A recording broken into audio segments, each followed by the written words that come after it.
Now, superfood to me is all about making great tasting food that just so happens to be good for you.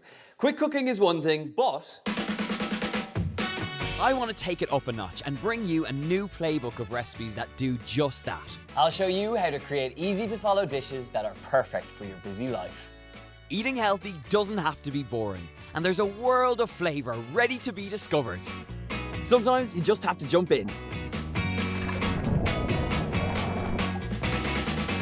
These recipes are designed to work for you, and they're ready in under half an hour, with some great shortcuts that'll make cooking for the week a breeze. So if you're strapped for time, And if the idea of eating better sounds good, I've got a serious selection of game-changing recipes. making your food super every day. We're serving up some seriously good meals for you to try this week, all with the added bonus that they're fully packed with veggies and will bring something new to your midweek meals. This is magic. This caramelized banana dessert is ready in 5 or less. A mushroom grain bowl that's fabulously filling. General Tso's sweet and sticky stir fry that's popular all over the world. It tastes fantastic and it tastes quite meaty too. This warm and fragrant spiced lamb is full of Italian influence, and my tomato and summer veg chicken casserole is a hit of summer on a plate. First up, a gorgeous spice crusted lamb. This is a great one to shake up a Sunday lunch, but it can be a star in your midweek lineup too.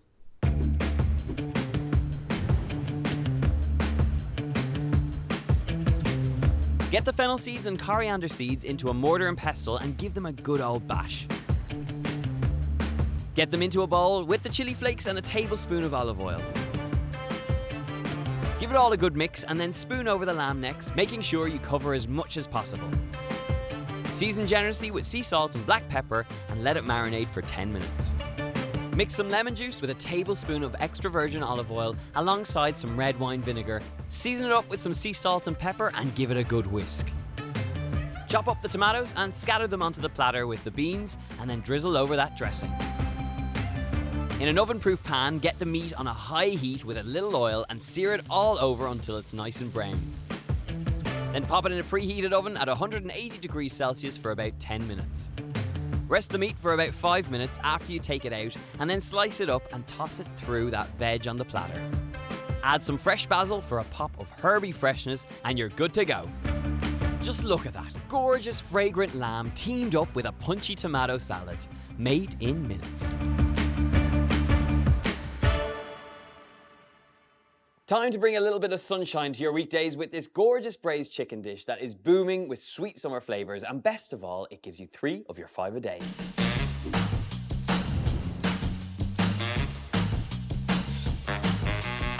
This tomato braised chicken dish is just so full of flavour and lots of veggies in there as well, so you're getting 3 of your 5 a day. But it does start off with some chicken, and I have a great little method that speeds up the cooking of your chicken. So I'm going to grab up some chicken breasts, and we're going to butterfly them. Get our pan on nice and hot so that we get things rocking. I'm going to take up a sharp knife, take your pan, and rest it flat on the chicken breast.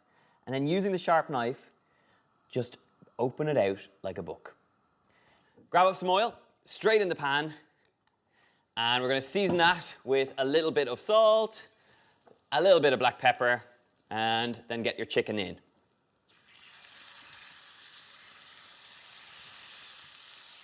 Touch more seasoning, and give the hands a quick wash.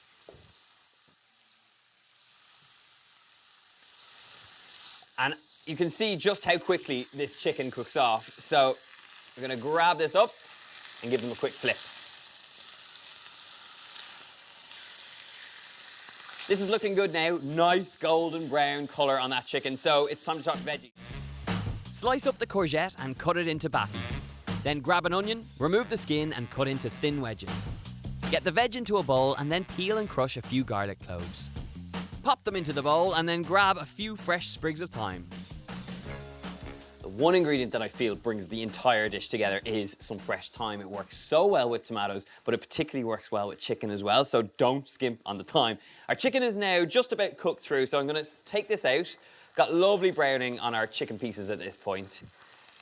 And chicken fry in the pan, for me, is always a good start to any recipe. So get them straight out. We've got all those juicy bits in the bottom of the pan, those brown bits, and we're gonna bring them together with our veggies. So a tiny touch more oil in the pan. And to this, we have a combination of the things I've sliced up, the red onion, the courgette, and a little bit of crushed garlic. So straight into the pan while it's still hot. Give them a nuzzle in the pan at this point. You just wanna kinda get them coated in all those juicy bits at the bottom and make sure you get all the flavors together. Little seasoning of sea salt and black pepper. Get that thyme in there as well. And I just think tomatoes and thyme, they really create a lovely fragrance in the kitchen and they taste fantastic too. So let's talk about the tomatoes. We've got some cherry tomatoes on the vine and I'm just gonna slice these in half to encourage the juice to come out of them as they cook out in the pan, which creates a lovely sauce which is gonna steam our potatoes. So slice these babies up in half.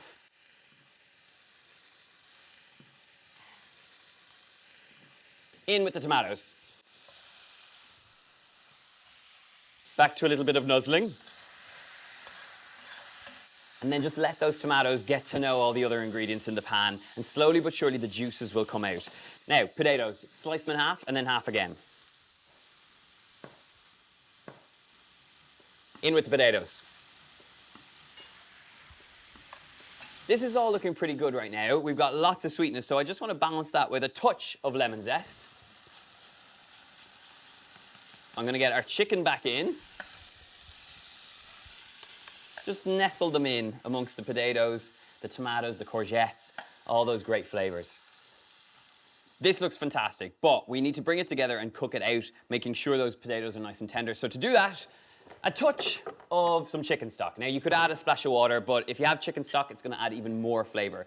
So straight into the pan. I'm gonna stick the lid on and we're gonna let this cook out for about 10 minutes just until those potatoes are nice and tender. When there's about 2 minutes left on the cooking time, pop off the lid and drop in a handful of green beans. Stick the lid back on and let them steam for just another minute or two. It's now that golden moment where you've done all the hard work and you get that eruption of steam in the kitchen. Perfectly cooked green beans, tender veggies, and now it's time to serve up. Have a look at this. Juicy tomatoes, those courgettes, the green beans. This is magic. And you also get this gorgeous, juicy sauce that you can eat alongside that chicken. As a last and final ingredient, a little squeeze of lemon juice. Just adds freshness and flavor. Let's dive in.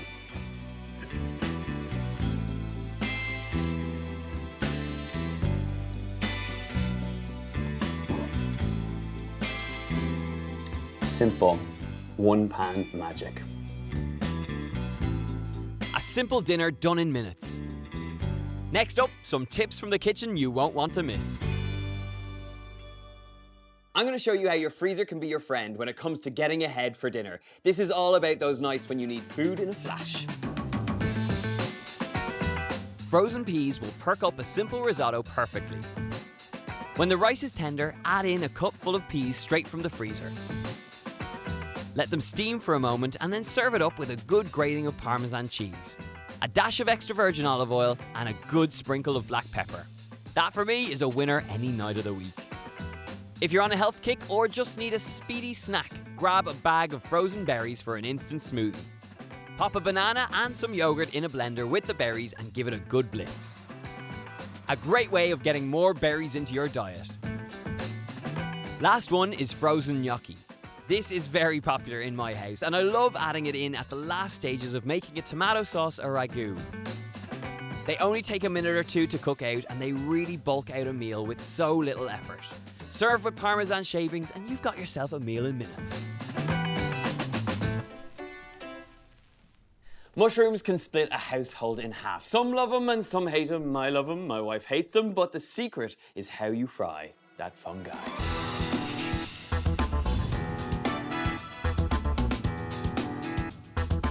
Get some butter into a large pan on a medium heat. Add some thinly sliced garlic with half the oyster mushrooms.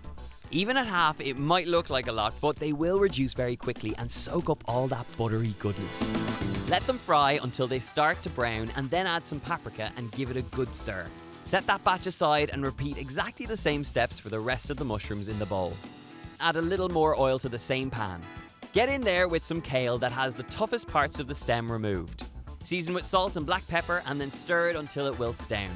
Put the kale in the bowl with the mushrooms. Now, on a clean board, chop some parsley with dill and add it to the bowl of pre-cooked grains. Add a glug of olive oil and some seasoning. For some brightness, get in there with some lemon juice. Give it all a good mix through and serve it straight to a plate. Now it's time for the mushrooms and kale. Garnish with a dollop of sour cream, sprinkle some extra paprika over the top and serve it straight to the table. A very tidy, some might say meaty, mushroom meal in minutes.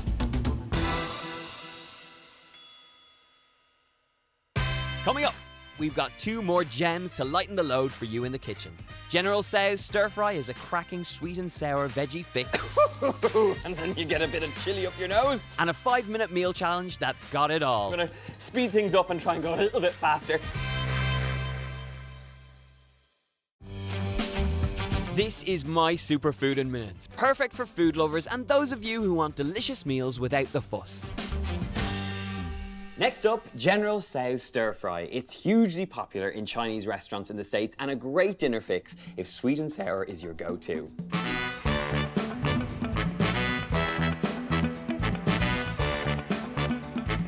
Now, I'm going to be honest with you, tofu is not an ingredient that I use too often, but I have come up with the easiest way of getting it really crispy, and that has been an absolute game changer. It works perfectly in this recipe, but if you're cooking it in general, this is a great little tip. So we want to squeeze out as much of the moisture out of a block of tofu like this. So to do that, I have a little bit of kitchen paper, and we're just going to wrap the tofu in the kitchen paper. And then it's just a little bit of brute force. You got to get in there and squeeze it until as much of that liquid is out of it. This will ensure that you get really, really crispy tofu that goes gorgeously golden brown. It completely changes the texture, so it's well worth the effort. This is looking pretty good. This is actually quite a firm piece of tofu. And once you've taken out most of that moisture, it's time to slice it up. So we're going to cut this into cubes. Little bite-sized pieces is what you're after. Now, my little method is twofold. Firstly, it's to squeeze out the moisture. And secondly, it's to add a touch of corn flour. And the corn flour helps give you this gorgeous crispy exterior when you fry it off in the pan. So straight into a bowl, a teaspoon or so of corn flour, and then just give it a good mix up. As soon as it's nicely coated, set it aside. Now it's time for the sauce. This is the secret to creating that classic General Tso sauce, which is sticky, it's sweet, it's a little bit sour at the same time. And for that, we're gonna need a teaspoon of sesame oil, 3 tablespoons of rice wine vinegar, 3 tablespoons of low sodium soy sauce, a heaped spoonful of hoisin sauce. That goes straight in. And for a little bit of sweetness, some brown sugar. This makes all the difference, so please don't skimp on this. That balance of sweetness and saltiness is essential to a lot of recipes like this, so it's well worth adding in here. Give it a good whisk up. Right, that is our sauce all good to go. We've got our tofu and the corn flour. Let's talk aromatics. One of my favorite combination of ingredients is Thai red chilies, ginger and garlic. And some broccoli for good measure. But it's the holy trinity of chili, ginger, and garlic that are going to give us serious aromatics here. So I want to go a hefty amount of all, and let's get chopping. Slice the garlic, chili, and ginger into thin strips. These are the perfect size for stir fries like this. They cook in no time and have the right kind of bite if you just time it right. Then take a whole head of broccoli and cut off the florets into bite-sized chunks. Right, broccoli sorted. Pan's coming up to temperature. Get some oil in the pan, and really what you're looking for is a screaming hot pan, because this is all going to come together really quickly, and the minute you start adding ingredients in there, the temperature drops in the pan. So if you don't start with one that's nice and hot, it's just curtains. It's going to sweat off your ingredients and you're not going to get that golden color. So once that pan is nice and hot, it's time to get in there. We're looking for these little blocks to turn golden and crispy on all sides.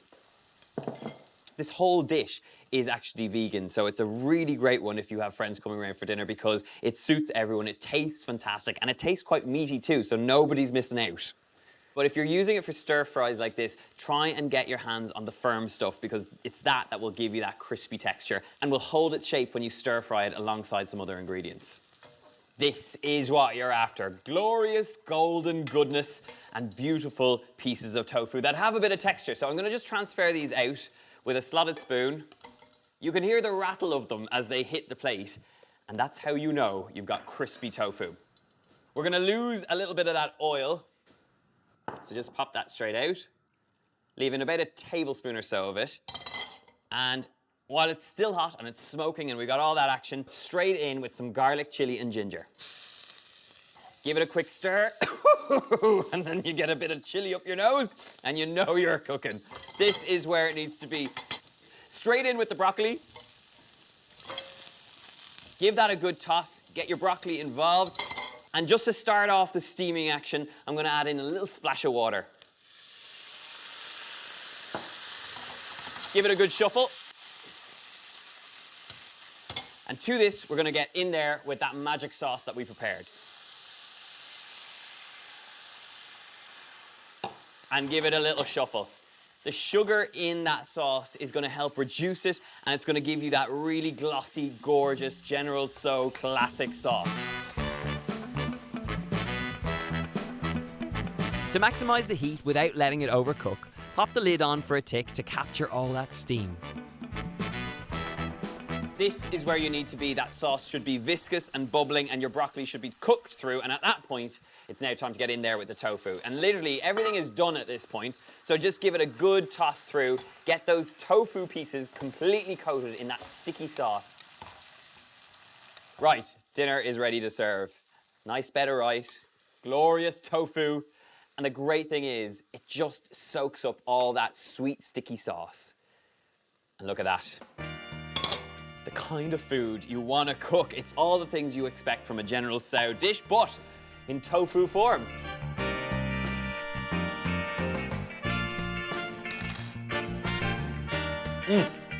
Seriously spicy, seriously sticky, and that tofu just shines using that very simple method. I'm off to eat the rest.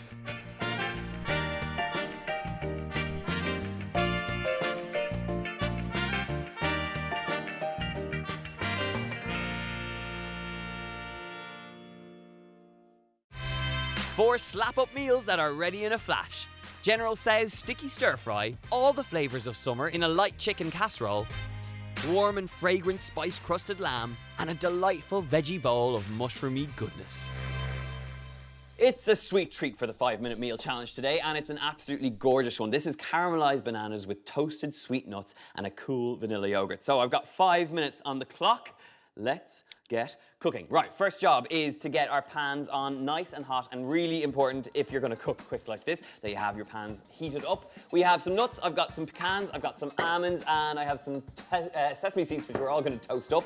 I also have some bananas. Now, when I was a kid growing up, I didn't throw bananas across the kitchen, but my dad's go-to dessert was always bananas, caramelized bananas, and it was a quick thing. If we hadn't made any dessert that day, he would always crack out the caramelized bananas, to the point that I no longer really wanted caramelized bananas, but I've come around on that. So we've got 2 bananas here. I just want to grab some butter from the fridge, and while I'm here, I'm going to grab up some of our yogurt.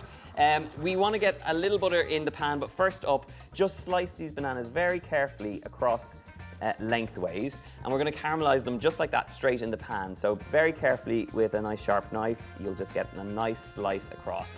Now, to this we have a little tray, which I'm going to add some brown sugar to this, and this is the essential part of making sure that you get really gorgeous caramelized bananas, which I'm just going to sprinkle with my fingers. So straight into a little pan like this. And at this point, I'm just going to take some butter and pop it in the pan as I try and do all the things that are rolling around in my mind, all in one very foul go. So, butter in the pan, we've got a little bit of sugar just being sprinkled over your bananas, and this is really going to give you this sort of gorgeous caramelization around the sides of the bananas as they cook off. Pop them straight in, give the butter a little swirl in the pan, and we're going to get our bananas straight into that. We're going to sprinkle a little bit more as well, just over the top, so that we get a really nice caramel going on in the pan. So pop this straight in. Lovely butter is really going to help you. Last little sprinkle of sugar. That will cook down as these bananas cook out and go really nice and tender. So give it a little swirl in the pan, and that's where the action's at. Okay, so leave them aside. let them do their magic. Right, I want to grab up a pestle and mortar because we want to give our nuts a bit of a crush. So this combination of pecans, a little bit of almond and a little bit of sesame is a really nice one, and it just kind of goes nutty and caramelized and golden and all the good things that are going to bring this dish together. So straight into our pot, a little bit of sesame seeds. I've got a nice hot pan for these nuts to go straight into. And I do love the sesame seeds here because I think sesame and banana just work really well. So give them a good bash. I've got 2 minutes and 42 seconds, so I'm going to speed things up and try and go a little bit faster. But give them a good bash so that they just get a little bit of texture on them. And once they're in a good place, you're going to pop them straight in the pan. Screaming hot pan, they're going to toast up really quickly. So it's all going to happen very, very fast. I've got 2 minutes and 23 seconds on the clock. To this, I'm going to add a little bit of maple syrup for some sweetness in with our nuts.